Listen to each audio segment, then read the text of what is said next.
दुनिया में व्यापार करने के कई तरीके हैं। कोई बैंक से लोन लेता है तो कोई इन्वेस्टर्स ढूंढता है।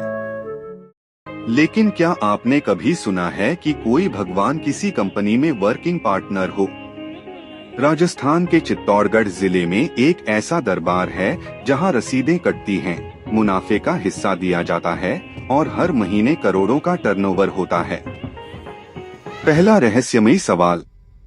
लेकिन रुकिए, क्या आप जानते हैं कि सांवरिया सेठ की यह मूर्ति जमीन के अंदर आखिर आई कैसे? और वो कौन सी ऐसी शक्ति है जो यहाँ आने वाले हर कंगाल को मालामाल कर देती है?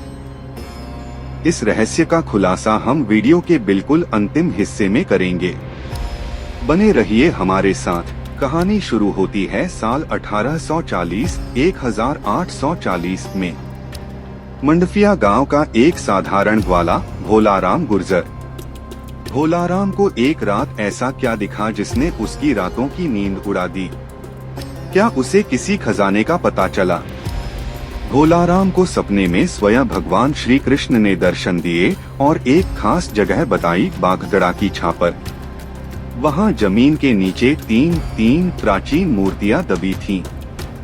जब खुदाई शुरू हुई तो पूरा गांव दंग रह गया। वहां से काले पत्थर की तीन बेहद खूबसूरत मूर्तियां निकली। दोस्तों, सांवरिया सेठ की ये गाथा जितनी पुरानी है उतनी ही चमत्कारी भी। अगर आप भी अध्यात्म और भारत के अनसुने रहस्यों से जुड़ना चाहते हैं तो अभी हमारे चैनल दर्शनम.ऑफिशियल को सब्सक्राइब करें। हमारे इस परिवार का हिस्सा बने ताकि आप ऐसी कोई भी दिव्य जानकारी मिस न करें।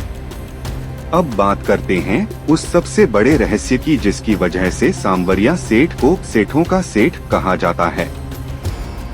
यहाँ आने वाले बड़े बड़े करोड़पति व्यापारी अपनी जेब से नहीं बल्कि अपने पार्टनर के खाते से पैसा क्यों निकालते हैं? यहाँ पार्टनरशिप की प्रथा है। व्यापारी अपने बिजनेस में भगवान को 2% 5% या कभी कभी 50% का पार्टनर बनाते हैं। वे बाकायदा एक फाइल बनाते हैं जिसमें सांवरिया सेठ का हिस्सा अलग रखा जाता है। यह पैसा मंदिर के दान पात्र में आता है जिसे सांवरिया सेठ का खजाना कहा जाता है।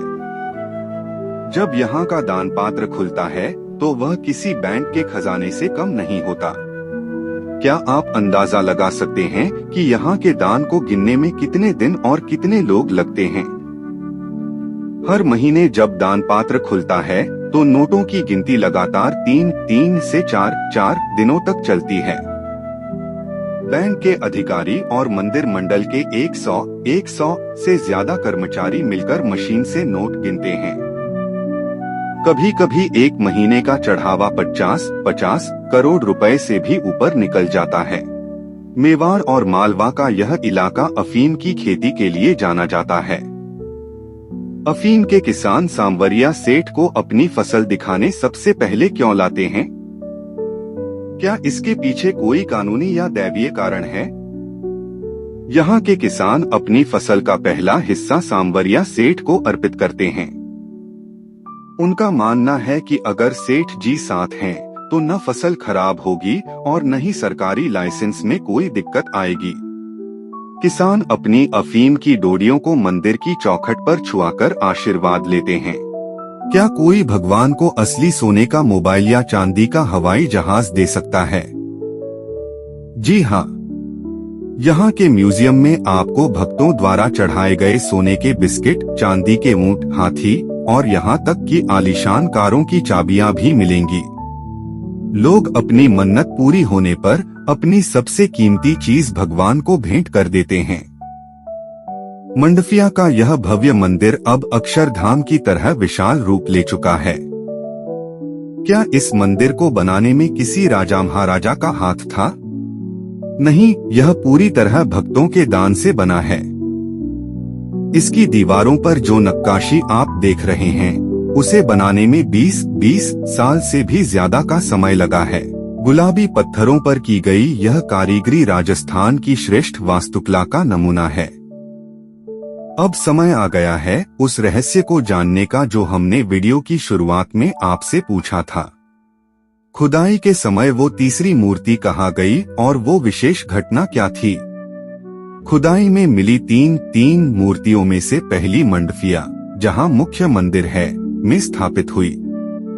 दूसरी भदौड़ा और तीसरी चैतन्य कुटी में।